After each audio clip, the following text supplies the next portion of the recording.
இன்று நாம் தியானிக்க போகின்ற, புரிந்து கொள்ளப் போகின்ற ஒரு செய்தி என்னவென்றால், கிறிஸ்து வாழ்ந்த காலத்தில் அசுத்தாவை பிடித்திருந்த ஒரு மனிதன் இன்று நம்முடைய வாழ்க்கையில் நம் குணத்தோடு கலந்துள்ள அந்த அசுத்த ஆவியை குறித்த சில சிந்தனைகளை பற்றி படிக்கப் போகின்றோம். படிப்பதற்கு முன்பதாக ஒரு சில வார்த்தைகளை நாம் சிந்திப்போம். ஒரு சபை நடத்துவது என்பது ஒரு சாதாரண விஷயம் அல்ல. காரணம், நாம் வெளியில சென்று பார்த்தோம், எவ்வளவு கூட்டம் இருப்பாங்க. அந்த அவங்க கொடுக்கக்கூடிய மெசேஜ், அந்த தேவ வார்த்தைகள் எவ்வளவு பேர் போய் சேருன்னு தெரியாது. ஆனா ஒரு சிறு குறிப்பிட்ட ஒரு அளவில் இருக்கிற பொழுது அது அதிகமாக நம்மளுக்குள்ள கிரியை செய்யும். அப்ப தேவனுடைய வல்லமை அதிகமாக நம்மளுக்குள்ள இயங்கும் போது சாத்தானுடைய சோதனைகள் அளவுக்கு மீறி இருக்கும் அந்த இடத்தில். அதனால எப்பொழுதுமே கிறிஸ்துக்குள்ள நாம எப்ப ஐக்கியமாகவும் ஆசைப்படுறோமோ போராட்டங்களை அதிகம் சந்திக்க வேண்டும். பிசாசு நம்ம தூரங்களை எதுவும் பண்ண மாட்டோம். நம்மளுக்குள்ளே சில சிந்தனைகள், குழப்பங்கள், மனக்கசப்பு, வருத்தம், பிறப்பாக ஒரு ஈகோ, ஏதோ எப்படி இருக்கலாம். ஆனால் ஒன்றே ஒன்று, எப்பொழுதுமே நாம் கிறிஸ்துக்குள் இருக்கிறோம் என்கின்ற பொழுது, தேவனுடைய வார்த்தைக்குள்ளாக அடங்கியிருக்கோம் என்பது, எந்த ஒரு நெகட்டிவ் வைப்ரேஷன் நம்மளுக்குள்ள வந்தாலும் இது நான் அல்ல என்கின்ற அந்த சிந்தனை நம்மளுக்குள்ள உருவாக்க வேண்டும். சரிங்களா? எடுத்துக்கொள்வோம். மார்க் எழுதின சுவிசேஷம் அதிகாரம் 5 வசனம் 1 படி. பின்பு அவர்கள் கடலுக்கு அக்கறையிலே சதராயனுடைய நாட்டில் வந்தார்கள். அவர் படவில் இருந்து இறங்கின உடனே அசுத்த ஆவி உள்ள ஒரு மனுஷன் பிரேத கல்லறையில் இருந்து அவருக்கு எதிரே வந்தான். இங்க என்னன்னாக்கா, கப்பர்நகூம்ல கிறிஸ்து கடற்கரையில ஊழியம் பண்ணிட்டு இருப்பார். ஊழியம் பண்ணிட்டு இருக்கும்போது ஒரு சாயங்கால நேரம் ஆயிடும். அப்ப ரொம்ப டயர்ட் ஆயிடுவார். டயர்ட் ஆயிட்டு என்ன பண்ணுவார்னாக்கா, இந்த கத்தர் என்ற அந்த பட்டினத்துக்கு வருவார், கப்பல்ல வருவார். சரிங்களா? இங்க ஒரு அசுத்தாவி உள்ள ஒரு மனுஷன் இருக்கான். அப்படியே 6 படிங்க பிரதர். அவர் இயேசுவை தூரத்திலேயே கண்டபோது ஓடி வந்து அவரை பணிந்து கொண்டு, இயேசுவே, உன்னதமான தேவனுடைய குமாரனே, எனக்கும் உமக்கும் என்னை வேதனைப்படுத்தபடியாதபடி தேவன் பேரில் உமக்கு ஆணையிடுகிறேன், மிகுந்த சத்தமிட்டு சென்றான். இங்க நன்றாக கவனிக்க வேண்டும். கிறிஸ்துவானவர், இயேசு கிறிஸ்து வந்திருக்கிறாரு. கிறிஸ்து வருகிறார் என்றால் ஒரு பிசாசு அவரை கண்டு பயந்து ஓட வேண்டும். இதான் இருக்கிற லாஜிக். ஏன்னா ஒரு கிறிஸ்து ஒரு ஒளியை பார்க்கும்போது இருள் அந்த இடத்தை விட்டு அகல வேண்டும். ஆனால் இங்க நம்ம ஆழமாக படிக்கின்றோம். 6ல படிக்கிறோம். அவன் இயேசுவை தூரத்தில் கண்டபோது ஓடி வந்து அவரை பணிந்து கொண்டான். இது என்ன சாதி? ஏன் பணிந்து கொள்ள வேண்டிய அவசியம் என்ன? இங்க ஒரு பிசாசுக்கு தூரத்தான ஓடணும். ஏன்னா அவர் வர எவர்கிட்ட வந்து நம்ம அடிச்சு கொண்டு வரணும் தெரியும் சாத்தானுக்கு. ஏன் பணிந்து கொள்ள வேண்டிய அவசியம் என்ன? 2வது, தேவனுடைய குமாரன் கிட்டே தேவன் மேல் சத்தியம் பண்ணுவான். என்ன கரெக்டா? அந்த 7 படிக்கும்போது, இயேசுவே, உன்னதமான தேவனுடைய குமாரனே, எனக்கும் உமக்கும் என்னை வேதனைப்படுத்தாதபடிக்கு தேவன் பேரில் உமக்கு ஆணை என்று மிகுந்த சத்தமிட்டு சொன்னான். தேவன் பேரில் சாத்தான் ஆணையிடுவானா? அது இயேசு கிறிஸ்து கிட்ட. படிக்கிறதுக்கு ஒரு வித்தியாசமான ஒரு புரிதலா இருக்கிறது. அப்படி என்றால் இங்க என்ன நடந்து கொண்டிருக்கிறது? ஏன் ஓட வேண்டிய பிசாசு இயேசு கிறிஸ்துவிடம் வர வேண்டும்? கிறிஸ்துவிடம் வந்தவுடனே தேவன் பேரில் ஆணையிடுகிறேன், என்னை துன்புறுத்தாதே என்றால் அடுத்தபடியாக அதுக்கான காரணம் இருக்கும். படிக்க. ஏனெனில் அவர் அவனை நோக்கி, அசுத்த ஆவியே, இந்த மனுஷனை விட்டு புறப்பட்டு போ என்று சொல்லி இருந்தார். ஏற்கனவே தேவன் அந்த பிசாசுக்கு வார்னிங் கொடுத்திருக்காரு, நீ விட்டு போ சொல்லியிருக்காரு.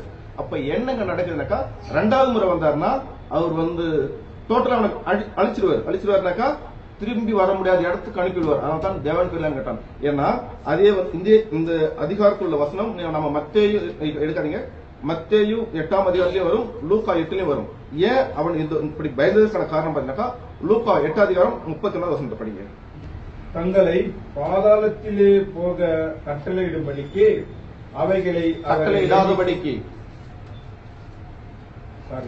பாதாளத்திலே போக கட்டளையிடாதபடிக்கு படிக்கு அவர்கள் அவரை வேண்டிக் கொண்டான். அப்ப என்ன நடக்குதுன்னா, முதல்ல தேவன் துரித்தார். நம்மளை பொறுத்த அவர் இரக்கமான தேவன், உன் விசுவாசம் உன்னை குணமாக்கும், இனிமேல் பாவம் சரி, எப்பவுமே அன்பா பேசுறாரு. ஆனா விசுவாசங்களோ அவருக்கு மத்தியிலோ அவருக்கு அந்த ஆப்ஷன்ஸ் கிடையாது. ஒரு முறை சொல்லிட்டாரா, அடுத்த முறை பாதாளம் தான். அப்ப என்ன பண்றாங்க, தேவன் மேல ஆணையறான், நீங்க ஐயோ என்ன இதுக்கு மேல அனுப்பாதீங்க அப்படின்னு சொல்லிட்டு அனுப்புறான். ஏன்னா இதுக்கு முன்னாடி அவர் எங்க தொருத்தினார் நம்ம பார்த்தாக்க நம்மளுக்கு ஐடியா வரும். மார்க் 1ஆம் அதிகாரம் 21 வரைக்கும் படிங்க, 6 வரை. பின்பு கப்பர்நகமுக்கு போனார்கள். உடனே அவர் ஓய்வு நாளில் ஜெபாலயத்திலே பிரவேசித்து போதகம் பண்ணினார். அவர் வேதபாரகரை போல போதியாமல் அதிகாரமுடையவராய் அவர்களுக்கு போதித்தபடியினால் அவருடைய போதகத்தை குறித்து ஜனங்கள் ஆச்சரியப்பட்டார்கள். அவருடைய ஜெப ஆலயத்திலே அசுத்த ஆவியுள்ள ஒரு மனுஷன் இருந்தார். இங்க என்ன சொல்ல வரனாக்கா, ஜெப ஆலயத்திலே அசுத்தாவி உள்ள ஒரு மனுஷன் தான். ஒரு அசுத்தாவி இருந்தா போதும் ஒரு சபையில மொத்த பேருக்கு எடுத்து விட்டுருவாங்க. இன்னைக்கும் அநேக சபையில் நடந்து கொண்டிருக்கிற ஒரு சின்ன விஷயம் தான். அசுத்தாவி இருப்பான். ஏன்னா அங்க என்ன எல்லாம் போதம் பண்ணிட்டு தான் இருக்காங்க. அவனும் இத்தனை வருஷமா இருந்துதான். ஏசு எப்படி பண்ணாரு, அதிகாரத்தோட பண்ணாரு. அப்ப தேவனுடைய வார்த்தை, அந்த அதிகாரம், அந்த வல்லமை கரெக்டாக படுகிற பொழுதுதான் ஒரு மனிதனுக்குள்ள அந்த நிஜமான குணம் வெளிப்படும் பொழுதுதான் அந்த அசுத்தாவி துரத்தப்படும். புரியுதுங்களா? அப்ப ஜெபாலயத்துக்குள்ளே இருக்கான். அப்ப இந்த அசுத்தமான மனுஷன் அப்படியே படிப்பை தொடர்ந்தது. அவன், ஐயரே, நசரேயனாகிய இயேசுவே, எங்களுக்கும் உமக்கும் என்ன? எங்களை கெடுக்கவா வந்து உம்மை இன்னார் என்று அறிவேன், நீர் தேவனுடைய பரிசுத்தர் என்று சத்தமிட்டான். அப்ப என்னன்னாக்கா சொல்றேன், எங்களையே வேதனைப்படுத்த வந்த இடத்துக்கு வந்தீங்க, நாங்க உங்க வார்த்தை உட்கார்ந்து கேட்டுட்டு இருக்கிறேங்க. அப்ப சபை என்றால் மீண்டும் சொல்கிறேன், இந்த இடத்திலும் பிசாசு வசனத்தையும் கேட்டுக்கொண்டிருப்பான். ஏன்னா பிசாசுக்கு அது வசனம் கிடையாது. இயேசு சோதிக்கப்படும் பொழுது அவன் வசனத்து மூலியமாக ஒரு இடத்தில் பேசிக் கொண்டிருந்தான். நமக்கு எல்லாமே தெரியும். அதனால மீண்டும் சொல்லுகிறேன், கிறிஸ்துக்குள் இருப்பதால் நம்மளுக்கு நான் ரொம்ப தெளிவாக நான் பிதாவுடைய மோட்சத்துக்கு போயிடுவேன், மடியில் போய் உட்காந்துக்குவேன், இதெல்லாம் நினைக்கவே கூடாது. எங்கிருந்தாலும் சாத்தான் சைலண்டாக வேலை பண்ணுவான். எனக்குள்ள ஈகோ, கோபம், பொறாமை, பொச்சிருப்பு எதெல்லாம் எப்பெல்லாம் ஏற்படுகிறதோ அப்போது சாத்தான் தந்திரமாக எனக்குள்ளாக ஏகுகின்றான். அதான் பின்னாடி நம்ம சொல்லிட்டு வரப்போறோம். அப்ப புரிஞ்சுங்களா? சரி, இந்த இடத்துல துரத்திட்டாரு. இது என்னக்கா, கப்பர்நகும் இங்க இருக்கும், இதுக்குதான் நசரேன் இருக்கும். இங்க இருந்து இங்க வராரு, கத்தர் கடல் தாண்டிக்கு வரணும். சரிங்களா? இப்ப இந்த இடத்துல துரத்திட்டாரு. அவரு ராவ் முழுதும் பகல் காலில இருந்து ஃபுல்லா போதனை பண்ணிட்டாரு. நைட்டு கிளம்பி வரோம். இந்த பிசாசு ஒரு தந்திரமான வேலை பண்றான். என்னன்னாக்கா இது அநேகருக்கு தெரியாது. அதே மார்க் 4 எடுத்துங்க, 4ஆம் அதிகாரம் 36. அன்று சாயங்காலத்திலே அவரவர் தங்களை நோக்கி அக்கறைக்கு வாருங்கள் என்றார். அப்படி படிங்க தொடர்ந்து. அவர்கள் ஜனங்களை அனுப்பிவிட்டு அவர் படவிலே ஏறியிருந்தபடியால் அவரை கொண்டு போனார்கள். வேறொரு படவுக்கும் அவரோடு கூட இருந்தது. அப்போது பலத்த காற்று, சுழல் காற்று உண்டாகி படகு நிமித்தமாக அலைகளை அதில் மேல் மோதிட்டது. அப்ப இங்க என்னன்னாக்கா, கிறிஸ்துவானவர், இயேசு கிறிஸ்துவானவர் அங்க உபதேசம் பண்ணிட்டு ரொம்ப டயர்ட் ஆயிட்டாரு. ஏன்னா அங்க ஃபுல்லா அந்த மக்கள் எல்லாம் ரொம்ப ஈர்க்கப்பட்ட அவருடைய வசனத்தால. இப்ப புரஜாதியுடைய கரைக்கு போகணும்னு சொல்லிட்டு கப்பல்ல போகிறாரு. இங்க சடனா ஒரு காத்து அடிக்குது. ஏன்? மீன் பிடிக்கிறவங்க அவர் கூட இருந்தாங்க. அவங்களுக்கு தெரியாதா, வானத்தை பார்த்தாலும் தெரியாதா, இல்லங்க ஐயா, மேகமூட்டமா இருக்குது, மழை ஒரு இருக்குது, புயல் காத்து. ஏன்னா அவங்களுக்கு அதுதான் வாழ்க்கையே. பேதருக்குலாம் அதான் வாழ்க்கையே. கடல் கறந்தவங்களா கரெக்டா ஒரு விஷயத்தை ஜட்ஜ் பண்ண முடியும். இல்ல சூழ்நிலை சரியில்லை, காலம் சரியில்லை. ஏன்னா புதன் நம்மளாலே ஜட்ஜ் பண்ண முடியும். ஒரு வானத்தை பார்க்கும்போது கடல் தான் தன்னுடைய வாழ்க்கை போது அவங்களால கரெக்டா ஜட்ஜ் பண்ண முடியும். அப்ப இந்த காற்று ஏன் சடனா வருது? இயேசு பின்னாடி பட்டுட்டு இருக்காரு. சடனா அந்த காற்று ஏற்பட வேண்டிய அவசியம் என்ன? அப்ப என்ன பண்றாரு இயேசு கிறிஸ்து? என்ன பண்றாரு? அப்படியே படிங்க, 39 படிங்க. அவர் எழுந்து காற்றை அதட்டி என்ன பண்ணாக்கா, காற்றை அதட்டினாராம். என்னத்துக்கு அதட்டணும்? காற்று இயற்கை, தேவன் படைத்தது இயற்கை. மனுஷனுடைய சுவாசமே காற்று தான் இருக்குது. ஏன் இந்த காற்று திடீரென்று வர வேண்டும்? ஏது கிறிஸ்து காற்று அதட்டுறாரு. ஆனா கடலை என்ன பண்றாரு? அப்படியே படிங்க பிரதர். இறையாதே அமைதியா இரு என்றார். இறையாதே அமைதியா இரு என்றார். அப்ப என்னங்க விஷயம் சொல்லுவாருன்னா, காற்று அதட்டுறாரு. ஏன்? முதல்ல ஒரு பிசாசை துரத்துனாரு. துரத்து ஒரு கரைக்கு போகணும். நம்ம 5ல் இப்பதான் படிச்சோம், அவங்க அசுத்தாவிகள் மனுஷர் தான் சொல்லிட்டு. அப்ப இந்த காற்றுல என்ன இயங்குனுச்சு அப்படின்னு பார்க்கும்போது ஏன் அதட்டினாரு? அப்ப இந்த அதட்டல் இதுக்கு முன்பாக எங்க வந்துச்சுன்னு பார்த்தாக்கா, அதே மார்க் 1:25 படிங்க பிரதர். அதற்கு இயேசு, நீ பேசாமல் இவனை விட்டு புறப்பட்டு போ என்று அதை அதட்டினார். எங்க அதட்டுறாரு? அங்க அதட்டினார் அந்த பிசாசு, அந்த காத்து அதட்டினார். அவனை பிசாசு வெளியேறிச்சுங்களா? திருப்பி என்ன பண்ணுது, இவர் இந்த கரைக்கு வந்துட்டாரு. இப்ப இங்க வந்தா இதை பாதாளத்துக்கு அனுப்பினாரு. பிசாசுக்கு தெரிஞ்சிச்சு கடலுக்குள்ளே வேலை செய்யறோம், எப்படின்னா உங்களுக்கு ரிட்டர்ன் போக வச்சிடலாம். புரியுதுங்களா? அப்ப நல்லா புரிந்து கொள்ளுங்கள். இந்த இடத்துல நம்ம பார்ப்போம், நிறைய பேர் நம்ம படிச்ச இந்த வசனம் நிறைய பேர் சொல்லுவாங்க, அவர் காற்றலையும் கதத்தையும் அதற்கு கீழ்ப்படிந்தன. அந்த சூழ்நிலையை புரிந்து கொள்ள வேண்டும். முன்ன என்ன நடந்துச்சு, என்ன நடந்துட்டு இருக்குது, ஏன் அவரை வரவிடாம தடுக்குது. ஏன்னா அந்த பிசாசு தெரிஞ்சு போச்சு, இவர் இங்க வந்தாருன்னா நம்மள பாதாளத்துக்கு அனுப்பிடுவாரு. அப்ப கடல் என்னன்னாக்கா அவர் தூங்கிக்கிறாரு. சீஷர்கள் கொஞ்சம் அப்படியே பயமுறுத்தினாக்கா இவங்க ரிட்டர்ன் போயிடுவாங்க, நம்ம சுதந்திரமா அந்த மனுஷனுக்குள்ள இருக்கலாம். புரியுதுங்களா? அப்ப காற்று மேல பிசாசுக்கு அதிகாரம் இருக்குமா? அடுத்த இந்த ஒரு கேள்வி கூட வரது உங்களுக்கு வாய்ப்பு இருக்குது. அப்ப எல்லாமே இருந்திருக்குது. ஏன்னா சில விஷயங்களில் தேவன் சில அதிகாரம் கொடுத்திருக்கிறார். யோபு 1:19.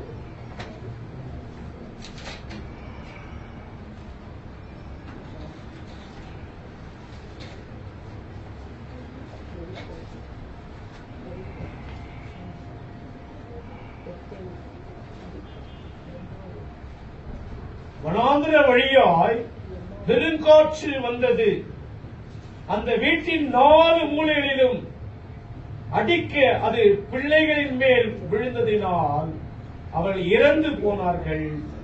நான் ஒருவன் மாத்திரம் தப்பி அதை உமக்கு அறிவிக்கும்படி வந்தேன் என்றார். இந்த சூழ்நிலை என்ன என்றால், யோபுவை பற்றி பிசாசுக்கும் யோபுக்கும் ஒரு பேச்சுவார்த்தை போயிட்டு, ஒரு வாதம் போயிட்டு. அப்ப நீ உன்னுடைய கரம் அவன் மேல இருக்குது, அவன் நல்லா இருக்கான். அப்ப பிசாசுக்கு அந்த அதிகாரம் சொல்லுது, சரிம்மா அவன் மேல அவனை உயிரை விட்டுரு. மற்ற சொல்லும்போது அப்ப காற்று கொண்டு அவன் குடும்பத்தையே அழிக்கிறான்னு நம்ம பார்த்துட்டோம். அப்ப பிசாசு காற்றுக்குள்ளாகவும் கடந்து வருவான் என்பது ஒரு வசனம் நமக்கு சாட்சி வசனமாக இருக்கிறது. சரிங்களா? இப்ப அன்னைக்கு நடந்துச்சு, ஒரு மனுஷனுக்குள்ள அசுத்தாவி இருந்துச்சு. நல்லா புரிஞ்சுக்க, அன்னைக்கு ஒரு மனுஷனுக்குள்ள அசுத்தாவி இருந்துச்சு. இன்னைக்கு நம்மளுக்குள்ள மாமிச கிரியையில் அசுத்தாவின் செயல்பாடு என்ன, அப்படியே ரெண்டத்தையும் கம்பேர் பண்ணி பார்ப்போம். இப்ப காற்று படிச்சுங்களா, இன்னைக்கு அந்த காற்று நம்மளுக்குள்ளாக எப்படி இருக்கிறது அப்படியே பரிசீலித்து பார்ப்போம். எபேசியர் 4:14. நாம் இனி குழந்தைகளாய் இராமல் மனுஷருடைய சூதும் வஞ்சகத்திற்கும் ஏதுவான தந்திரமுள்ள போதகங்களாகிய பலவிதமான காற்றினாலே அலைகளை போல அடிக்கப்பட்டு அலைகழிக்கப்படாதிருப்பார்கள். அலைகளாய் இராமல். அப்ப என்னங்க சொல்றதுனாக்கா, நம்மளுக்குள்ளும் அநேக காற்று என்றால் நம்முடைய சிந்தனைக்குள்ளாக ஓடிக்கிட்டு இருக்கும் அநேக போதனைகள், அநேக உபதேசங்கள். இன்னைக்கு ஒரே பைபிள் 66 புத்தகம் இருக்கிறது.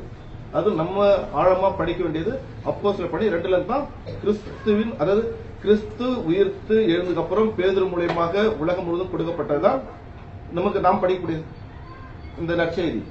அப்படி என்கின்ற பொழுது எவ்வளவு போதங்கள் ஒரே விஷயத்தை தன் சபைக்கு தகுந்தவாறு, தன்னுடைய சூழ்நிலைக்கு ஏற்றவாறு. ஒரு பொருளாதார மனுஷன் அந்த பொருளாதாரத்தை ஏற்ற மாதிரி தேவன் நம்ம ஐஸ்வர்யவான்ல தான் படிச்சாரு. ஒரு பதவியில் இருக்கிறோம், தேவன் நம்மள ஒரு பதவிக்காக தான் படிச்சாரு. அதாவது அந்த சூழ்நிலைக்கு தகுந்தவாறு அந்த வசனங்களை சுழட்டுவது, திசை திருப்புவது நம்ம நிறைய பார்த்திருப்போம். ஏன்னா அந்த சபைக்கு ஒரு கோட்பாடு இருக்கும். அவர் என்னன்னாக்கா அந்த சபையினுடைய வசனத்தை காட்டின அந்த சபையினுடைய சட்ட திட்டங்கள், கோட்பாடுகளை இதைதான் முன்னிறுத்தி பேசுறாரு சபையார். அப்படி என்றால் அப்படி என்ன சொல்றாரு, நீங்க போறீங்க தேவனை தேர்ந்தெடுத்து பல சபைக்கு போறீங்க, அப்படிப்பட்ட ஒரு காற்றுகளால் உங்கள் அலைகழிக்கப்படுகின்றீர்கள். வேதத்தை பாருங்க, ஏன் வேதத்தை பார்க்க மாட்டேங்க, நான் தான் சொல்றேன் வேதத்தை பாருங்க பாருங்கன்னு சொல்லிட்டு எல்லாமே இது இருக்கு இல்லையா? அப்ப இந்த காற்று வந்து என்னக்கா நம்முடைய தேவையில்லாத எண்ணத்துக்கு ஒப்பாக்கிங்க சொல்றாரு. அதே மாதிரி இன்னொரு சொல்லுவாரு, யாக்கோப்பு 1:6. ஆனாலும் அவன் எவ்வளவாகிலும் சந்தேகப்படாமல் விசுவாசத்தோடு கேட்க கடவன். சந்தேகப்படுகிறவன் காற்றினால் அடிபட்டு அலைகிற கடலில் அலைக்கு ஒப்பாய் இருக்கிறான். எங்க பாருங்க, விசுவாசத்தை குறித்து பேசுறாரு. நீங்கள் எதை கேட்டாலும் விசுவாசம், உங்களுடைய விசுவாசம் குறைவு. இந்த விசுவாசம் குறைவு என்பதை நாம் எப்படி எடுத்துக்கொள்ள முடியும்? பிரதர் நீங்க சொல்றதெல்லாம் கரெக்ட் தான், இது பிராக்டிகலா ஒத்து வருமா? அவ்விசுவாசம். அவங்க சொல்றாங்கப்பா கிறிஸ்துவ நம்பு, வாழ்க்கை மாறும், சிந்தனை மாறும். நம்மளுக்கு என்னன்னா இன்னைக்கு கேட்டோம்னா நாளை காலையில எனக்கு நடந்துடணும். இன்னைக்கு அவன் வீட்டுக்கு குடிகாரன் சொன்னாக்கா நாளை காலையில ஒரு சுத்தமாயிடணும். நம்முடைய எண்ண ஓட்டெல்லாம் இந்த ஸ்பாட்ல நடந்துடணும், பிரசன்ட்ல கிளியரா நினைக்கிறோம். வேற சொல்லுது, விசுவாசிங்க, காத்துருங்க, தேவன் ரட்சிப்பார், மீட்பார், என கண்டிப்பாக செய்வார். இப்படி இல்லை என்றால் நீங்கள் விசுவாசிக்கலனாக்கா உங்க மனசு என்னக்கா அலைஞ்சுக்கிட்டே இருக்கும். இது என்ன, அது என்ன, இது என்ன, அது என்ன, அது எப்படி ஆயிடும், இது எப்படி ஆயிடும் சொல்லிட்டு அழகி ஒப்பாப்படுகிறது. திருப்பி படிக்கிறது அந்த வசனம், திருப்பி இப்ப நான் சொன்னதுக்கு அப்புறம் படிக்கும்போது உங்களுக்கு ஆழமா புரியும். ஆனாலும் அவன் எவ்வளவாகிலும் சந்தேகப்படாமல் விசுவாசத்தோட கேட்க கடவன். கேட்கணும், கேட்காதபடியா கேட்க கடவன். சந்தேகப்படுகிறவன் காற்றினால் அடிபட்டு அலைகிற கடலின் அலைக்கு ஒப்பாய் இருக்கிறான். அப்ப சந்தேகன்றது நம்முடைய எண்ண ஓட்டங்களை சுத்திக்கிட்டே இருக்கும். அப்படின்னா என்ன சொல்றாருனாக்கா, அந்த அலைன்றது நம்மளுக்குள்ள, அந்த காற்றுன்றது நம்மளுக்குள்ள உருவாக்கக்கூடிய அந்த சிந்தனைகள். அலை என்பது அதனால் ஏற்படக்கூடிய துக்கம், கவலை, நடக்குமா நடக்காதா, ஆகுமா ஆவாதா, இவங்க இப்படி சொல்றாங்க அவங்க இப்படி சொல்றாங்க, இது நடக்குன்னு சொல்லிட்டு வேதத்துக்குள்ள வந்துட்டான். வார்த்தை சொல்லுது நடக்கும். முதலாவது தேவனுடைய ராஜ்யத்தை நீதி தேடுங்கள், இவையெல்லாம் கூட கொடுக்கணும். சோ தேடினா கொடுக்கப்படும், நான் விசுவாசிக்கின்றேன். இவ்வளவுதான் நம்ம விசுவாசமா இருக்கணும். இல்லையா மனசுடைய போராட்டத்திலேயே வாழும், வாழ்க்கை ஃபுல்லா பண்ண வாழும். அடுத்தது ரெண்டாவதாக இன்னொரு விஷயத்தை கம்பேர் பண்ணி பார்க்க நம்ம மார்க் 5:3. அவனுடைய குடியிருப்பு கல்லறைகளிலே இருந்தது. போதும். அப்ப என்னன்னாக்கா அவனுடைய குடியிருப்பு, இப்ப நம்முடைய குடியிருப்பு எதுவா இருக்கிறது? நம்முடைய மனசை பார்க்கலாமே. இப்ப நாம நம்ம மனுஷன் தான், ஆனா இது உடலா கல்லறையா என்கின்ற பார்க்கிற பொழுது எபேசியர் 2:1 படிக்கிறது. அக்கிரமங்களினாலும் பாவங்களினாலும் மறைத்தவர்களாயிருந்த உங்களை உயிர்ப்பித்தார். அப்ப நாம் செத்துக்கிறோம். பாவம் அக்கிரமம் நம்முடைய வாழ்க்கையில் எப்பொழுதெல்லாம் இருக்குது. அப்புறம் நம்ம மரித்தவர்கள். இங்க என்னது? இது கல்லறையா இருக்குது. இந்த உடம்பு ஆத்மா இருக்குதுக்குள்ள, ஆனா நம்முடைய உடல் கல்லறையாக தான் இருக்கிறது. அங்க அந்த மனிதன் கல்லறையில் குடியிருந்தான். இன்றும் நாம் இந்த மாமிச அழுக்கு, இந்த மாம்சனை, அடுத்த வருஷத்தோட படிக்கிறது. அவைகளில் நீங்கள் முதற்காலத்திலே இவ்வுலக வழக்கத்தின் கேற்றபடியாகவும் கீழ்ப்படியாமின் பிள்ளைகளிடத்தில் இப்போது கிரியை செய்கிற ஆகாய்ந்த அதிகார பிரபுவின் ஆவிக்கற்றபடியாகவும் நடந்து கொண்டீர்கள். இந்த உலகத்தின் முறை பிரகாரம் நடந்துகிட்டோம். ஒரு சடங்காச்சாரம், ஒரு சாஸ்திரம், வீட்டுக்காரர் பேசினா பதில் பேசுறது, பிள்ளைகளை வந்து திட்டியே பேசுறது, குறை சொல்றது, அந்த சூழ்நிலை என்ன, இந்த வயசுக்கு தகுந்த என்ன புத்தி சொல்லணும், எதுவுமே நம்மளுக்கு தெரியாது. ஒரு பிள்ளைக்கு எப்படி புத்தி சொன்னா அந்த பிள்ளை அந்த விஷயத்தை கேட்டுக்கும். மனைவி கோவக்கார மனைவியா, அவளை எப்படி அவகிட்ட பக்குவமா பேசுறது, ஒரு கோவக்கார கணவனா, அவருடைய குணம் என்ன, எந்த சூழ்நிலை கோவப்படுறாரு, பகுத்தாராயணும். இந்த பகுத்தாராயக்கூடிய அறிவு எங்க வரும்? வேதம் படிச்சால்தான் வரும். இல்லையா 40 வருஷம் கல்யாணம் பண்ணி கூட நடத்தும், 40 வருஷம் சண்டே தான் வீட்டுல இருக்கும். ஏன்? புரிந்து கொள்றதுல பிரதர் நான் எவ்வளவுதான் அட்ஜஸ்ட் பண்றது, எவ்வளவு சப்போர்ட் பண்றது. அது என்ன சொல்றது? நீங்கள் முற்காலத்தில் இந்த மாதிரி எல்லாம் இருந்தீங்க, ஆனா கிறிஸ்துக்குள்ள வாங்க, 4 வருஷத்துக்கு வாழ்க்கை மாறும். இன்னைக்கு வெளி உலகத்தை போய் நீங்க மக்களை பாருங்க, 60 வருஷம் இருக்கு, இன்னைக்கு டெலிவரி அப்ளை பண்ணுவாங்க போயிட்டு. பிரதர் நானும் 40 வருஷம் சர்வீஸ் பிரதர், புரிந்து கொள்ளுது இல்லை. ஏன்? உலக வழக்கத்துல வாழ்றது. ஏன்? இதுக்கு காரணம் என்ன? அப்படியே 3 படிக்க பிரதர். அவளுக்குள்ளே நாம் எல்லாரும் முதற் காலத்தில் நமது மாம்சத்தின்படி நடந்து நமது மாம்சமும் மனதும் விரும்புகளையே செய்து சுபாவத்தினாலே மற்றவர்களைப் போல கோபாக்கின் பிள்ளைகளாய் இருந்தோம். அப்ப மாமிசமும் மனதும் விரும்பப்படுது. இப்ப மாமிசம் மனசு என்ன விரும்புது? மாமிசம் என்னது? இந்த உடல் சார்ந்த அறிவு. நான் ஏற்கனவே உங்களுக்கு சொல்லியிருக்கேன், உடல் சார்ந்த அறிவு தான் மாமிசம் நம்ம சொல்லுவோம். அப்ப மனமும் மாமிசரி சொல்ல உடனே மனசு அதை பிரதிபலிக்குது. டக்குன்னு மாமிசம் சொல்லுவோம், நீ கம்மியாப்பா சபையில, எவ்வளவு பெரிய ஆளு, நீ அவங்கள போய் வணக்கம் சொல்லுங்கிற. மாமி சொல்லும், மனசு சொல்லி ஆமா அடி உட்காந்து ஒரு பண்ணலாமே, நம்மளுக்கு நம்ம கெத்து, நம்ம கம்மியா, நம்ம கவர்மெண்ட் எம்ப்ளாயி, நம்மளுக்கு எவ்வளவு வருது மாசமே பென்ஷனே 80,000 ரூபாய் வருது. கிறிஸ்துக்குள்ள வந்துட்டா எல்லாமே அந்த பக்குவம் இருக்கணும். சரி, சமா பிரதர் சொல்ற மாதிரி புரியுதுங்களா? இல்ல அப்ப என்ன சொல்ல வரேன்னாக்கா, மாமிச குணத்திலிருந்து வெளியே வாங்க. அப்படி நீங்க வெளியே வராத பட்சத்தில் நீங்கள் கல்லறைக்குள் தான் வாழ்க்கை, இந்த உடல் கல்லறையாக தான் இருக்கிறது. உங்கள் ஆத்மா கல்லறைக்குள்ளாக அனுதினமும் பரிதவித்துக் கொண்டிருக்கிறது.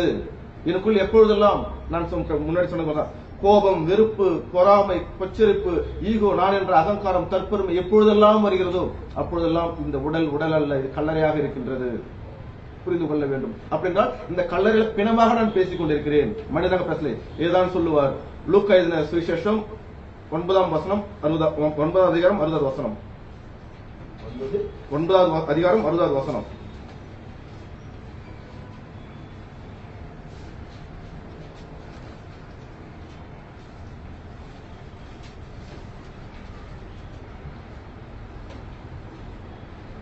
அதற்கு இயேசு மருத்துவரை அடக்கம் பண்ண மட்டும் போய் தேவனுடைய ராஜ்யத்தை குறித்து பிரசங்கி என்றார். அப்ப அங்க 2 வகையான சொல்லுது, மருத்துவரை அடக்கம் பண்ணிட்டோம். நம்ம படிச்சீங்களா? அப்ப என்னங்க சொல்ல வரேன்னாக்கா, உனக்குள்ள தேவனுடைய ஆவியின் சிந்தனை செயல்கள் இல்லாவிட்டால் நாம் மருத்துவர்லாம் சமம். சபையில் இருப்பதால் கிறிஸ்துவால் தெரிந்து கொள்ளப்பட்டோம், நான் ஆவிக்குள்ளாக நடத்தப்படுகிறேன் என்று நம்மையே நாம் ஏமாற்றிக் கொள்ளக்கூடாது. இந்த வசனங்கள் நம்மை இயக்க வேண்டும். இயக்காத பட்சத்தில் நாம் மரித்தவர்களாகவும் கல்லறையில் குடியிருக்கலாகவும் இருக்கும் என்றதை நினைத்துக் கொள்ள வேண்டும். அடுத்தது அங்கு ஆவிக்குரிய அந்த தீய ஆவி பிடித்த மனுஷனுக்குள்ளாக என்ன நடந்துச்சு பார்த்துட்டு நம்மளுக்குள்ளாக வரலாம். மார்க் 5:4. அவன் அநேக தரம் விலங்குகளினாலும் சங்கிலினாலும் கட்டப்பட்டவனாய் இருந்து சங்கிலினாலும் முறித்து விலங்குகளை தகுத்து போடுவான். அவனை யாராலும் ஒருவனும் கூடாது இருந்தது. அவனை அடக்க ஒருவனாலும் கூடாது இருந்தது. அப்ப அந்த மனுஷன் வந்து யாராலும் அடக்க முடியல. அவனுக்குள்ள அவ்வளவு ஒரு தீய சக்தி இருந்துச்சு. இன்று எளிமையாக நாம் சிந்திக்க வேண்டியவன் தான். நாம் சொன்னால் நம் பிள்ளைகள் கேட்பார்கள். சில நேரங்களில் நாம் சொன்னால் நம் மனைவி கேட்கும், நாம் சொன்னால் நாம் உறவு. ஆனால் ஒன்றே யோசனை பண்ணி பார்ப்போம். நான் சிந்திக்கிறதை என் வாழ்க்கையில் செயல்படுத்த முடிகிறதா? காலையில் கரெக்டாக 5 மணிக்கு நான் எழுந்து கொள்ள வேண்டும், ஜெபம் செய்ய வேண்டும். சிந்தித்திருக்கிறோம். எத்தனை பேர் நாம் செயல்படுத்திருக்கிறோம்? என்னுடைய பேச்சை நானே கேட்க மாட்டேன். ஆமா இல்லைங்களா? டெய்லி பிரதர் நான் 2 வருஷம் தான் படிக்கணும்னு நினைக்கிறேன், செய்ய முடியல. அவனை எப்படி வெளிமண்டல கட்ட முடியும்? இன்னைக்கு நம்முடைய குணத்தை நம்மளாலே திருத்திக் கொள்ள முடியவில்லை. ஆனால் பிள்ளைகள் பேசுறோம், டேய் காலையில் ஒழுங்கா படிடா. அதேதான் வேதம் நம்ம சொல்லுது, காலையில் ஒழுங்கா படிங்க. மனசு சொல்லுது, ஆனா அது உடலுடைய அறிவு அதை செய்கிறதா? ஆவிக்குரிய அறிவு நம்மளுக்கு வெளிப்படுகிறதா? அப்ப அந்த மனிதனுக்கு எப்படி அதை உதாரணத்தோடு பார்க்கலாம். நீதிமொழிகள் 25:28. தன் ஆவியை அடக்காத மனுஷன் மதிலிருந்த பாழான பட்டணம் போல் இருக்கிறார். தன்னை அடக்கக்கூடிய அறிவு வேண்டும். தன் ஆவியை அடக்காத மனுஷன். ஆசை வரும், ஒரு வயதிற்கென்று ஒரு ஹார்மோன் உடலில் சுரக்கும். அதை பற்றின பகுத்தறிவு இருக்க வேண்டும். பிள்ளைகள் சொல்லுவோம், டேய் 10 வயசுல உஷாராரு, இந்த உலகம் மாய, இந்த வயசு இதெல்லாம் ஏற்படும், இதெல்லாம் வரும் சொல்லிட்டு எல்லாருக்கும் புத்தி சொல்லக்கூடிய அறிவு இருக்குது. நான் சொல்லுகின்ற புத்தியை சார்ந்து நான் இயங்குகின்றேனா? இதுதான் இங்க கேள்வி. அப்படின்னு பார்த்தா நம்மள 100 பேர்ல 199 பேர் இல்ல. வெளியில ஒரு வேடம், உள்ளான ஒரு மனுஷ புத்தி வேஷம். அப்படியாக நம்முடைய சிந்தனைகள் இருக்கிறது. அதான் சொல்றேன். அப்ப மதிலடிஞ்ச பட்டணம் கண்டவனா போயிட்டு வருவாங்க உள்ள. அப்ப இதுக்கு உதாரணக்கா யார் போயிட்டு வருவாங்க கூட இன்னொரு வசனமும் தேவன் சொல்றாரு. 2 சாமுவேல் 12:4.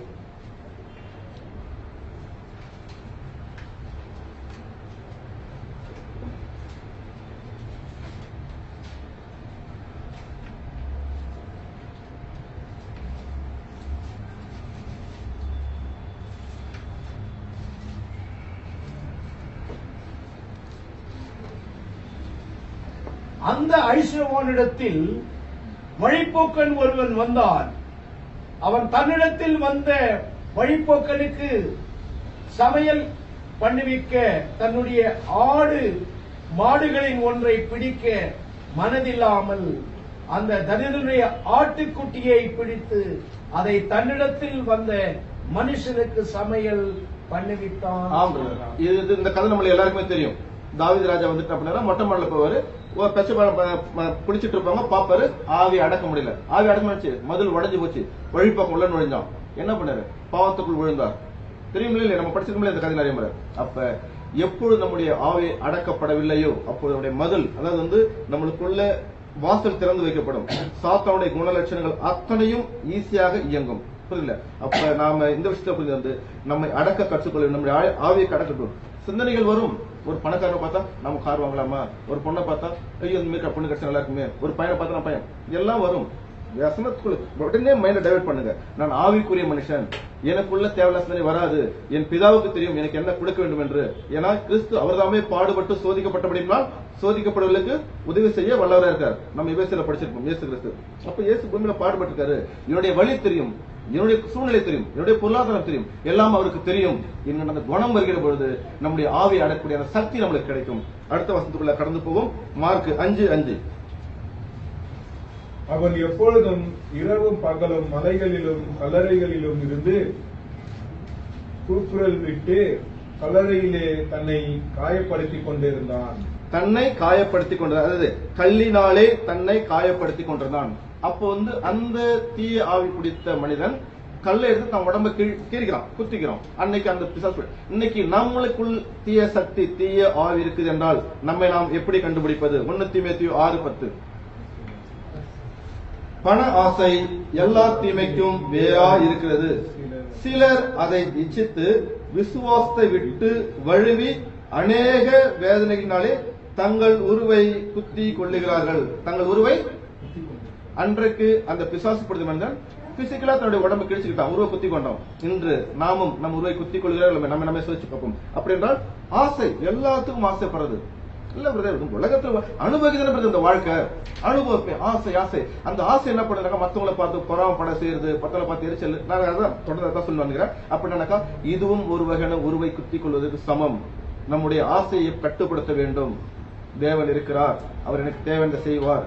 அவருக்கு தெரியும், நம்முடைய அறிவுடைய அளவு தெரியும், இந்த அறிவுக்கேற்ற வாழ்க்கை அவருக்கு தெரியும். தமிழ்ல சொல்லுவாங்க விரலுக்கேற்ற வீக்கெண்ட் வாங்க. ஒரு மனுஷனுக்கு ஒரு 1 லட்சம் ரூபாய் கடங்குதுனாக்கா அவனுடைய பொருளாதாரம் தான். இப்ப ஒரு 20,000 ரூபாய் சம்பளம் வரும், அவனுக்கு வந்து சடனா 1 கோடி ரூபாய் கடன் வருமா? ஒரு அதிகபட்சம் 1 லட்சம், ஒரு 5 லட்சத்துக்குள்ள இருக்கும். அப்ப நான் என்ன சொல்ல வரேனாக்கா, நம்முடைய அளவுகோல், நம்முடைய அறிவின் அளவு தேவனுக்கு தெரியும். அதனால ஆசை என்பதை மேக்சிமம் குறைத்துக் கொள்ள வேண்டும். நமக்குள்ள எப்பெல்லாம் ஆசை வருதோ, அவன மாதிரி நம்ம பிள்ளை படிக்கணும், அந்த மாதிரி நம்ம ஆயிடணும், அந்த மாதிரி பண்ணணும், ஒரு வீடு லீஸுக்கு போட்டுடணும், அதுக்காக சேர்த்து வைக்கணும், அதுக்காக வீட்டுல சண்டை போட்டுக்கிறது, சேர்த்து வைக்கிறேன்னு சொல்லிட்டு. அப்ப என்ன சொன்னா, இந்த ஆசைகள் மனிதனுக்குள் எவ்வளவு இருக்குதோ அவ்வளவும் நம் உருவை குற்றிக் கொள்வதற்கு சமமாக நம்மளுக்கு வசனம் சொல்லுகிறது. அடுத்தபடியாக கடந்து செல்வோம். மத்தேயு 5:6. மார்க் 5:6. ஆம். அவன் இயேசுவை தூரத்தில் கண்டபோது ஓடி வந்து அவரை பணிந்து கொண்டு.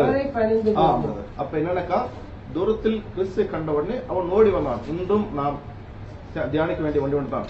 நாம் முதலில் தேவனை தேட வேண்டும். எல்லாம் காணாம நடந்துடணும், எல்லாம் அப்படியே நடந்துடணும், கடவுள் எனக்கு கொடுத்துடணும். ஆனா தேடுகிறோமா?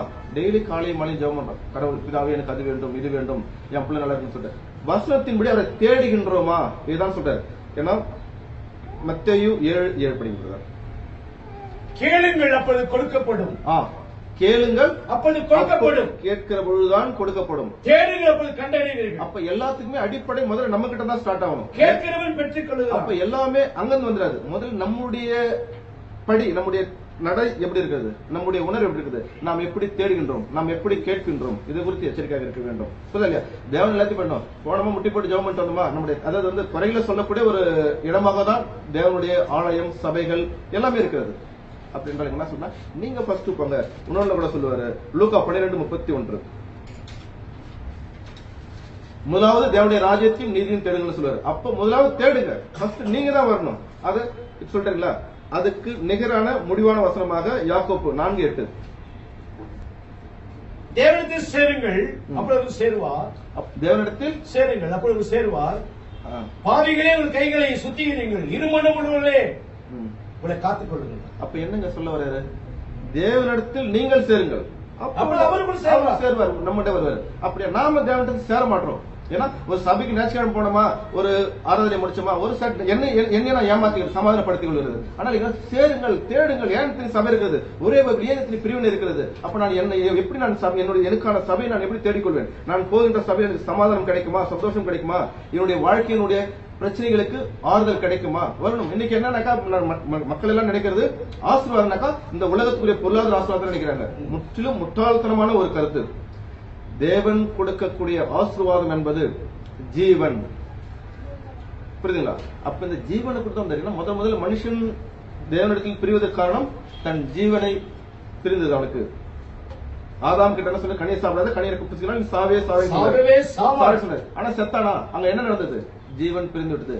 அந்த ஜீவனை கொடுப்பதற்காக தான் கிறிஸ்து வந்தார். அப்ப நம்ம என்னன்னாக்கா, ஆசீர்வாதனாலுமே ஒரு பொருளாதாரத்தை கொடுத்துருவாரு, பசங்களை பெருசா உயர்த்தி வச்சிருவாரு, எல்லாம் பண்றாரு. இப்படித்தான் ஒரு அறியாமை சிந்தனையில் இருக்கிறோம். ஆனால் ஆசீர்வாதம் அப்படி இல்ல, ஜீவனை கொடுப்பார். ஏன்னா இந்த உலகத்துல 2 வகையான மக்கள் இருக்காங்க. ஒன்னு உயிர் வாழ்றவங்க, இன்னொன்னு வாழ்க்கையை வாழ்றவங்க. உயிர் வாழ்றவங்க என்னக்கா, இந்த உலகத்துக்கு இருக்கிற சக மனிதர்களும் உயிர் வாழ்கின்றார்கள். ஆனால் வாழ்க்கையை வாழ்கின்றவர்கள் என்றால் கிறிஸ்துவின் சபையார் இந்த வசனத்தின்படி சபைக்கு வந்து பந்தி எடுத்து அனுதினமும் வீட்டில் சுவிசேஷத்தை படிக்கும்போது நம்மளுக்கு வாழ்க்கையை கொடுக்கிறார். ஏனென்றால் நம்ம எதையும் சிந்திக்க வேணாம். ஏன்னா சீஷர்கள் அனுப்பும்போது இயேசுவர், நீங்கள் என்ன பேசணும், எப்படி பேசணும், எதையும் யோசிக்காது. அந்த நேரத்தில் பேசுவார். இன்றும் வேதம் அதான் நமக்கு சொல்லுகிறது. நீங்க எதையும் சிந்திக்காதீங்க. கணவருக்கு என்ன உத்தரவு கொடுக்கணும் உங்களுக்குள்ள தானா தோணும். ஏன்னா உங்களுக்குள்ள வாழ்க்கை இருக்கிறது. உயிருக்கு என்ன பண்ணுவோம், ஒன்னு பிளான் பண்ணுவோம், நான் இதை பேசணும், இப்படி பேசக்கூடாது, அதை பண்ணக்கூடாது. நீங்க எது திட்டம் போடாதீங்க. ஏன்னா உங்களுக்குள்ள வாழ்க்கை இருக்குது, உங்களுக்குள்ள ஜீவன் இருக்குது. அது உங்களை இயக்கும். உங்க பிள்ளைக்கு என்ன புத்தி சொல்லணும், அவனுக்கு என்ன படிக்க வைக்கணும், அவனுக்கு என்ன செய்யணும், உங்களுக்கு அந்த ஜீவன் சொல்லும். ஆனா உலக மனுஷன் அவன் பிளான் பண்ணுவான், இப்படி பண்ணுவான், இப்படி பண்ணலாம். ஆனா நினைக்கிறது ஒண்ணு நடக்கிறது இல்ல. 10 நினைச்சனால ஒண்ணு நடக்கிறது பெரிய விஷயம். பொருளாதாரம் வேணா சிலது வந்து அந்த அதிகாரத்தை வச்சு பண்ணலாம். ஆனால் கிறிஸ்துக்குள் இருக்கிற நாம் எதை பத்தி சிந்திக்கூடாது. அதான் இங்க சொல்ல வர்றாரு. அடுத்தபடியாக 9 படிங்க பிரதர். மார்க் 9. அப்பொழுது அவர் அவனை நோக்கி, உன் பேர் என்னவென்று கேட்டார். அதற்கு அவன், நாங்கள் அநேகராய் இருக்கிறபடியால் என் பேர் லியோன் என்று லேகியோன் சொன்னார். அப்ப எங்க என்னன்னாக்கா அவனுக்குள்ள அநேகம் பேய்கள் இருந்தது. அந்த பிசாசு பிடிச்ச மட்டும் என்ன கேட்காரு, உன் பேர் எடுத்து அநேக பேய்னு சொல்லுது. இன்னக்குள்ள நம்மளுக்குள்ள எத்தனை வகையான பிசாசுகள் இருக்குது என்று சோதிச்சு பார்த்தரலாம். ரோமர் 1:29. அவர்கள் சகலவித அநியாயத்தினாலும் வேசித்தனத்தினாலும் துரோகத்தினாலும் பொருளாசையினாலும் குரோதத்தினாலும் நிறையப்பட்டு பொறாமையினாலும் கொலையினாலும் வாக்குவாதத்தினாலும் வஞ்சகத்தினாலும் வன்மத்தினாலும் நிறைந்தவர்களுமாய் புறங்கூறலும் அவதூறு பண்ணுகளுமாய் தேவ பகைஞருமாய் துரோக பண்ணுகளுமாயும் அகந்த உள்ளவர்களாயும் வீம்புக்காரராயும் பொல்லாதவர்களாய் யோசித்து பிணைக்கிறவர்களுமாய் பெற்றோருக்கு கீழ்ப்படியாதவர்களுமாய். அப்ப என்னக்கா நீங்க வீட்டுல போயிட்டு இந்த 29 இருந்து 31 வரைக்கும் எழுதி வச்சுங்க. இதுல ஒரு லிஸ்ட் போட்டுங்க. இதுல என்னென்ன கேரக்டர்ஸ் இருக்காரு, இதுல எனக்குள்ள எந்தெந்த ஆவிக்குது நீங்களே முடிவு பண்ணுங்க. அப்ப நானும் பல பிசாசு பிடிச்சதுக்கு நாம தான் சாட்சி. நீங்க நம்ம யார்ட்டும் சொல்ல வேணாம். எனக்குள்ள பொருளாசைக்குதா, பொறாமைக்குதா, வஞ்சங்குதா, கீழ்ப்படியாம இருக்கிறேன்னா எல்லாத்தையும் லிஸ்ட் போடுங்க. போட்டு டிக் பண்ணிங்க. அப்ப இதுல எத்தனை ஆவி இருக்குது, இதுல நான் எத்தனை ஆவி எனக்குள்ள துரத்துனதை நாமளே முடிவு பண்ணிக்கலாம். ஏன்னா முன்னாடி கூட சொல்லுவாரு மாமிசன் கிரியேன்னு சொல்லிட்டு கலாத்தியர் 5:19. மாமிசத்தின் கிரியைகள் வெளியரங்கமாக இருக்கிறது. அவைகள் யாவன விபச்சாரம், வேசித்தனம், அசுத்தம், காமவிகாரம். ஒரு நிமிஷம். இந்த விபச்சாரம், வேசித்தனம் என்றால் நம்முடைய புரிந்து கொள்கிறனாக்கா ஒரு பெண்களை குறித்து நம்ம யோசிப்போம். விபச்சாரம் என்பது பணத்திற்காக நான் எதையும் செய்வேன், இத பொருள்படுத்தக்கூடியதான் விபச்சாரம். அது விற்கிறது. அது பணம் கொடுத்தா நான் என்ன வேணாலும் பண்ணுவேன். சபைக்கு வரையா, அது கடவுளை பத்தி அறிவே இல்லாத ஒரு சாத்தான் போன பணம் கொடுத்தா நான் போயிட்டு பண்றேன். இல்ல எந்த ஒரு சூழ்நிலை உலக காரியங்கள கூட பணம் கொடுத்தா அதுக்கு ரெடி. இதுக்கு பேர் தான் விபச்சாரம் சொல்லுவாங்க. வேசித்தனம், ஆளுக்கு தன்மை அடிக்கிறது. ஒரு ஆள் வணக்கம் பிரதர், சொல்லுங்க பிரதர், சரிங்க பிரதர், ஆளுக்கு தன்மை நடிக்க அதான் வேசித்தனம். சோ இந்த வார்த்தையை பொருள் தெரிஞ்சு நம்ம விபச்சாரம் வேசித்தனாக்கா இல்ல பிரதர் நாங்க அதுல நம்மளுக்கு எப்படி அது இருக்கும் அப்படி கிடையாது. நாம் பணத்திற்காக எதையும் செய்கின்றோமா நாமளும் விபச்சாரிகள்.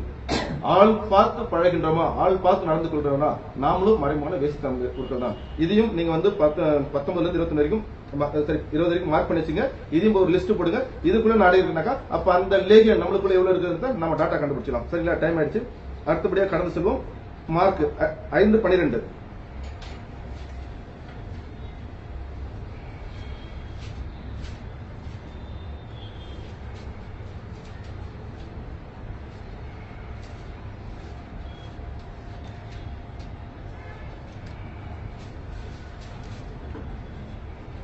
மார்க்ல எப்பவுமே ஒரு கை வச்சிருக்கீங்க. ஏன்னா மார்க் அந்த சூழ்நிலையை பேஸ் பண்ணி தான் நம்முடைய பசங்களை நீங்க நடத்துக்கிறீங்க.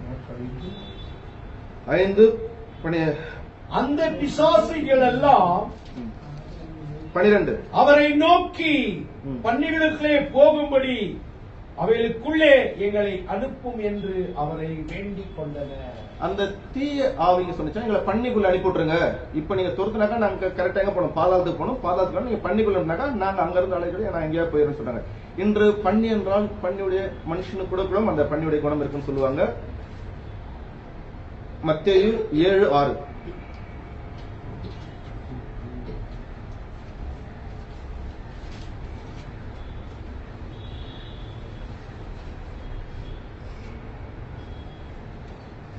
பரிசுத்தமானதை நாய்களுக்குள் கொடாதீர்கள், உங்கள் முத்துக்களை பண்டிகளுக்குள் போடாதிருங்கள். போட்டால் தங்கள் கால்களினால் அவைகளை மிதித்து திரும்பிக் கொண்டு உங்களை பிரித்து போகும். அங்க என்ன சொல்றாருனாக்கா மனுஷனையும் பண்ணிக்கு ஒப்பா சொல்றாரு. உங்களுடைய முத்துக்கள்னா உங்களுடைய இந்த தூயமான வசனத்தை பண்ணி குணமுள்ள மக்கள் பண்ணிக்கிட்ட முத்து போட்டா என்ன பண்ணும், ஃபர்ஸ்ட் கடிச்சு பார்க்கும், சாப்பிட முடியாது, கீழே போட்டு காலை சீறி பார்க்கும். இல்லைனாக்கா திரும்பி வந்து அவனே அடிக்கும். இன்று நம்மளையும் அப்படித்தான் சொல்றாரு. என்னன்னாக்கா உங்களுடைய விஷயங்களை யார்கிட்ட பேசணுமோ அவங்க கிட்ட பேசுங்க. ஒருத்தர் எல்லாத்துக்கும் வாங்க எடுத்து பேசுறானா நம்மகிட்ட, அதாவது புரிந்து கொள்ளக்கூடிய அறிவு இருக்கிறவங்க கிட்ட நம்ம போய் பேசலாம். தேவன் மேல வாஞ்சை தம்பி நிறைய பேர் இருக்காங்க. ஆனா 5 விசம் பிரயோஜனம் இல்ல. அவனுக்கு மூளைன்றது என்னன்னு தெரியாது, அறிவுன்றது என்ன தெரியாது. அவங்ககிட்ட போய் நம்ம பைபிள் பத்தி வாதம் பண்ணி இருப்போம். பன்றி அவனுக்கு என்ன தெரியும்? அதான் முன்னாடி கூட அழகா சொல்ற நீதிமொழிகள் 11:22. ஆமாம். மதிக்கேடாய் நடக்கிற அழகுள்ள ஸ்திரீ பன்றியின் மூக்கில் உள்ள பொன் மூக்கத்துக்கு சமானம். என்னது? மதிக்கேடா, அதாவது வேத அறிவில்லாத ஒரு விசுவாசிகள். ஸ்ரீனாக்கா நம்ம பெண்களை சொல்ல முடியாது. ஏன்னா தேவன் ஆண் என்றும் பெண் என்றும் எதுவுமே கிடையாது. அவரை பொருளே ஒரு ஆத்மா. அதே மாதிரி நீங்க பழைய ஏற்பாடு பண்ணா கூட அந்த இஸ்ரேல் மக்கள் ஒரு ஸ்திரீக்கு ஒப்பிட்டு தான் சொல்லு வருவாரு. நம்மளுக்கு நிறைய தெரியாத வசனம்லாம் அப்ப புரியுதுல. அப்ப நீங்க என்ன சொல்றீங்கன்னாக்கா, என்னவே உனக்கு பொருளாதாரம் இருந்தாலும், என்ன உனக்கு சூழல் இருந்தாலும், என்ன அழகு இருந்தாலும், என்ன அறிவு இருந்தாலும், ஆனால் வேத அறிவில்லை என்றால் பன்னி மூக்குல போட்ட மூக்கு சமம். பன்னி இருக்கு, அதே பன்னிக்கு கம்பேர் பண்றாரு. என்னன்னாக்கா, பன்றி போயிட்டு முதல்ல ஒரு அந்த மலத்தை பார்த்தோன்னே மூக்கு வச்சுதான் மூந்து பார்க்கும். அதுல மூக்குல ஒட்டிக்கும் பண்ணி, அந்த மலம் ஒட்டிக்கும். அப்புறம் அந்த சுகத்திலேயே இருக்கும். புரிஞ்சுங்களா இல்லைங்களா? அப்ப என்னன்னாக்கா, நம்முடைய வாழ்க்கையிலையும் பாருங்க, நாம் ஒருவேளை பன்றியை போல இருந்தால், இந்த அசுத்தாவை எப்படி எங்களை அங்க அனுப்புன்னு சொல்லிச்சோ, இன்றைக்கும் நாமும் வேத அறிவு இல்லாத இருந்தால் பிசாசு எல்லாம் நமக்கு முதலில் வந்து சேரும். அப்ப வேத அறிவு இல்லையா, அங்க நாம் பன்றிக்கு சமமாக இருக்கின்றோம். அது சமமாக இருக்கும் பொழுது தீய குணங்கள் எல்லாம் அதுவாவே வரவாங்கி வந்து நம்ம கிட்ட உட்காந்துக்கும்.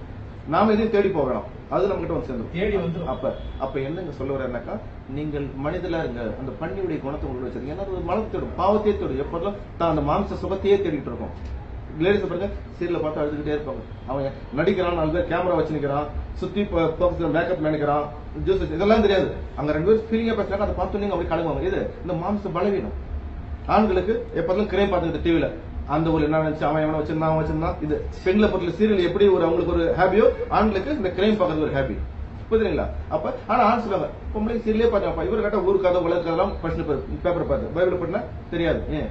பன்றியின் குணம் அவருக்குள் முழுமையாக நிரம்பி இருக்கிறது. சரிங்களா? அப்ப நம்மளுக்குள்ள பன்னியினுடைய குணம் இருக்குதா? இருந்தா முதலில் நாம் சரியான பாதையில் நடக்க மாட்டோம்.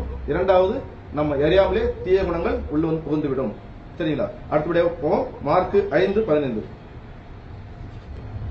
இயேசுவிடத்தில் வந்து லோகியரும் பிசாசி பிடித்திருந்தவன்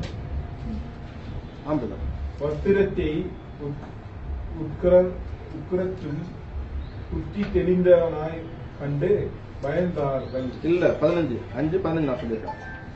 இயேசுவிடத்தில் வந்து லேகியனாகிய பிசாசுகள் பிடித்திருந்தவன் வஸ்திரம் தரித்து உட்கார்ந்து புத்தி தெளிந்தவனாய் கண்டு பயந்தார்கள். அதாவது அங்க இருக்க மக்கள் வந்து பாக்குறாங்க, அவன் வந்து கல்றையில இருந்தா எல்லாரையும் பிரச்சனை கொடுத்துட்டு இருந்தான். இன்னைக்கு இயேசு பாக்கல வந்து வஸ்திரம் தரித்து கொண்டு உட்காந்துருக்கான். ஆனா தெளிந்த புத்தி அப்படி சொல்ல பாருங்க. அப்படின்னும் போது என்னன்னா, தெளிந்த புத்தியோட வஸ்திரம். ஏன்னா அது வந்து ஆடை இல்லாம இருந்தான். சரி, நம்மளுக்குள்ளும் இந்த வஸ்திரம் இருக்கிறதா? நம்முடைய வஸ்திரம் இது, நம்முடைய வஸ்திரம். இன்னைக்கு அதான் கேட்கிறாரு, நீங்களும் வஸ்திரம் இருக்குதுன்னு நீங்க நினைக்கிறீங்க. ஆனா கிறிஸ்துவனுக்கு என்ற வஸ்திரம் என்பது என்ன என்றால் நீதி வஸ்திரம் சொல்லலாம். அதை தாண்டி மிகப்பெரிய ஒரு வஸ்திரமா சொல்றாரு. கலாத்தியர் 3:27. ஏனெனில் உங்களில் கிறிஸ்துக்குள்ளான ஞானஸ்நானம் பெற்றவர்கள் எத்தனை பேரும் அத்தனை பேரும் கிறிஸ்துவை தரித்துக் கொண்டீர்களே. அப்பொழுது கிறிஸ்துக்குள்ள ஞானஸ்நானம் பெற்ற நாம் கிறிஸ்துவை தரித்துக் கொண்டீர்களே, தரித்துக் கொண்டிருக்கிறோமா? முதல் கேள்வி. தரித்து கொண்டோம்னா நம்ம மனசாட்சியை விட்டுற. கிறிஸ்துடைய குணம் இருந்தா நம்மளுக்குள்ள கோபம் வருமா? வெறுப்பு வருமா? பொய் சொல்லுவோமா? மற்ற தீங்கு நினைக்குமா? எல்லாரும் புரிஞ்சுக்குவோம். ஏன்னா அவர் சொல்லுவாங்க, அவர் இடத்தில் மனிதரை பற்றி ஒருவரும் சில சொல்லத்தில் மனிதனுடைய குணங்களை அவர் அறிந்திருக்கார். நம்ம படிச்சிருக்கோம். அப்ப என்ன நம்மளுக்கு சொல்ல வருதுனாக்கா, நம்ம கிறிஸ்து தரித்திருக்கிறோம் என்றால், ஞானஸ்நானம் பெற்றிருக்கிறோம் என்றால் கிறிஸ்து தரித்திருக்கிறதை வெளிப்படுத்த வேண்டும். ஆனால் உடனே முடியுமா? முடியாது. வாரம் வாரம் வரணும், சபையில் பங்கெடுக்க வேண்டும், எல்லாவற்றிலும் பங்கு கொள்ள வேண்டும். குறிப்பாக இந்த வாரம் நாம் படித்ததை இந்த வாரம் முழுவதும் நாம் தியானிக்க வேண்டும். இன்னைக்கு நிறைய பேர் 10 மணிக்கு தியானம் நடக்கும், 40 நாளைக்கு. அடுத்த ஒரு வருஷத்துக்குள்ள உலகத்தில் வாழ்ந்திருப்பாங்க. ஆனா நம்மளுக்கு அப்படி இல்லை. வாரம் சபையில் என்ன உபதேசிக்கின்றார்களோ இந்த உபதேசத்தை இந்த வாரம் முழுவதும் தியானிக்கணும். காலையும் மாலையும். இதை தியானிக்க நம்முடைய எண்ண ஓட்டங்கள் உலகத்தை விட்டு வெளியே வந்துவிடும். உலகத்தை விட்டு வெளியே வந்துட்டாக்க இப்போதும் வசனத்துக்குள்ளாகவே இயங்கும். இந்த வாரத்தை படிச்சு அப்ப நம்ம இப்ப பிஸியாவே இருப்போம். நம்ம மனசுனது இந்த வசனம் சொன்னாரு கரெக்ட், எனக்கு கோவம் வரும்போது அந்த வசனம் தடுக்கும். இப்போ பொய் சொல்லும்போது நம்ம வசனம் தடுக்கும். நம்மள ஒரு ஆசிரமம் வசனம் தடுக்கும். அதே மாதிரி இந்த வசனம் எப்படி நம்ம தடுக்கிறதோ அந்த வகையில் ஆசிர்வாதத்தையும் வீட்டு வந்து சேர்க்கும். சரிங்களா? அப்ப நம்மளுடைய வசனம் பாருங்க. இதே முன்னேற்றத்துல கூட முன்னொரு சாட்சி வசனமா கொடுப்பார். ரோமர் 13:14. அப்படியே அவர் படகில் ஏறுகிற பொழுது பிசாசு பிடித்திருந்தவன் அவரோடு கூட இருக்கும்படி தனக்கு உத்தரவு கொடுக்க அவரை வேண்டிக் கொண்டான். நாமும் சில டைம்ல இந்த சபைக்கு வந்துட்டோம். ஆறாவது முக்கியமா இங்கே இருந்துடலாம், இல்ல பிரதர் நல்லா இருக்குது, நம்ம சபையில இருந்து வரோம், நாங்க ஒரு விசுவாசவே இருந்துடுறோம், இதுதான் நம்முடைய குணம். ஆனால் கிறிஸ்து எதிர்பார்க்கக்கூடியது, தேவன் எதிர்பார்க்கக்கூடியது. அடுத்த வசனத்தை படிங்க அப்படியே 19. இயேசு அவனை உத்தரவை கேளாமல் நீ உன் இனத்தை இயேசு அவனுக்கு உத்தரவு கொடாமல் நீ உன் இனத்தாரிடத்திலும் உன் வீட்டாரிடத்திற்கும் போய் கர்த்தர் உனக்கு இறங்கி உனக்கு செய்தவர்கள் எல்லாம் அவர்களுக்கு அறிவி என்றார். இன்றும் நம்முடைய வாழ்க்கையில் தேவன் நமக்கு அநேக ஆசீர்வாதங்களை கொடுத்துக் கொண்டிருக்கின்றார். சபையில் வருவதாலும் அவருடைய வசனங்களை வாசிப்பதாலும். அப்ப நான் பெற்றதை வந்துட்டு நம்முடைய அக்கம் நம்ம போயிட்டு ரொம்ப தூரம் போயிட்டு சொல்ல வேணாம். அப்போ சில பேர்லாம் பாடுபாடலாம் அவர் சொல்ல எளிமையா முதல்ல உடைய குணத்தை மாத்திக்க, 2வது வசனத்துக்கு செவி கொடு, 3வது சுற்றுப்புறத்துல போயிட்டு இதை சொல்லுங்க, பிரதர் எனக்கு ஆசீர்வாதத்தை கொடுத்திருக்காரு, நான் நல்லா இருக்கிறேன், வசனத்தை படிக்கிறேன், ரொம்ப சமாதானமா இருக்கிறேன். பொருளாதாரத்தை பத்தி சொன்னாக்கா கொஞ்சமா தான் இருக்குது, ஆனா சமாதானம் அதிகமா இருக்குது. எங்களுக்குள்ள கோவம் முன்ன அடிக்கடி கோவம் வரும், எங்களுக்கு இப்ப கோவம் வரது இல்ல. முன்ன என் பையன் பேசினா எதிர்த்து பேசுவான், ஆனா இப்ப என்கிட்ட எதிர்த்து பேசுறது இல்ல. என் மனைவி சின்ன விஷயத்துலாம் எதனா ஒரு கதை சொல்லிட்டு இருப்பா, பேசுறது இல்ல. ஏன்னா எங்க வீட்டுக்குள்ள அந்த வசனம் என்கின்ற சமாதானம் வந்து விட்டது. அதனால நாங்கள் நிறைவாக இதை போய் நம்ம போய் பகிர்ந்து கொள்ள வேண்டும். நம்ம அக்கம் பக்கத்தில் நம்முடைய உறவினர்கள் மத்தியில தேவன் எதான் விரும்புகின்றார். நாங்க சபைக்கு வந்து முடிச்சிட்டோம், ஐயோ நாங்க யாரும் தும்புக்கும் போறதில்லை பிரதர், நாங்க வீடு உண்டு நாங்க உண்டு இருக்கிறோம். இது இல்ல கிறிஸ்து நம்மளுக்கு கொடுத்த அழைப்பு.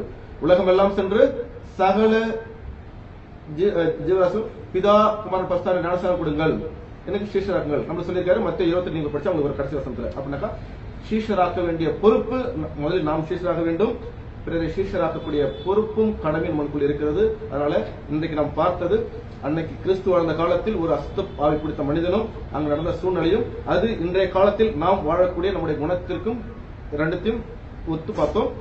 இப்பொழுது இதில் நாம் பார்த்த விஷயங்களை எனக்குள் என்னென்ன இருக்கிறது, நான் என்னை மாற்றிக்கொள்ளும் என்பதை இந்த வாரம் முழுவதும் தியானிப்போம். தேவன் தாமே நம்ம ஆஸ்வதிக்கட்டும். கண்களை மூடுவோம், ஒரு சிறு ஜெபம் செய்வோம்.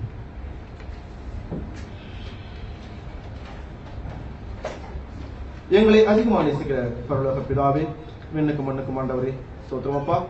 இது அந்த வாரத்தின் முதல் நாளில் உண்மை ஆவியோடு உண்மையோடு தொழுது கொள்ளும்படியாக இந்த கூடி வந்த ஒரு ஆசிரியப்பா.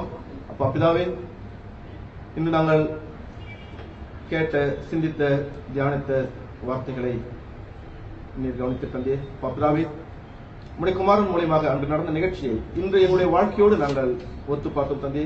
எங்களுடைய மாமிச பலவீனங்கள் எப்படி அன்று அவன் பேய் பிடித்திருந்து பகிரங்கமாக இருக்கிறது, ஆனாலும் இன்று எங்களுக்குள்ளாக தீய ஆவின் குணங்கள் எப்படி வேலை செய்கிறது, அதை எப்படி நாங்கள் கண்டறிவது, அதை எப்படி வெளியேற்றுவது, உமக்கு பிரியமான வாழ்க்கை எப்படி வாழ்வது என்று தியானித்தோம் தந்தை. அப்பா பிதாவே, நாங்கள் கேட்ட வார்த்தைகள் எங்கள் செவியோடு சென்று விடாமல் எங்கள் இருதயங்களை சிந்திக்க வைத்து அதை தூய்மையாக்கி நாங்கள் கிறிஸ்துவை தரித்துக் கொண்டவர்களாக உமக்கு முன்பாக எப்போதும் பிரகாசிக்கிற ஒரு ஒளியாக இருக்க வேண்டும் தந்தை. நீர் எங்களை ஆஸ்வதிப்பீர், நாங்கள் கேட்டதெல்லாம் கொடுப்பீர் என்ற அந்த விசுவாசத்தோடு இந்த சிறு ஜெபத்தினை உலக ரட்சகரும் எங்கள் ஆண்டவரும் உம்முடைய நேசகுமாரனும் ஆகிய இயேசு கிறிஸ்துவின் நாமத்தில் கேட்கிறேன், ஜீவனும் கிருபையும் நல்ல பிதாவே, ஆமென்.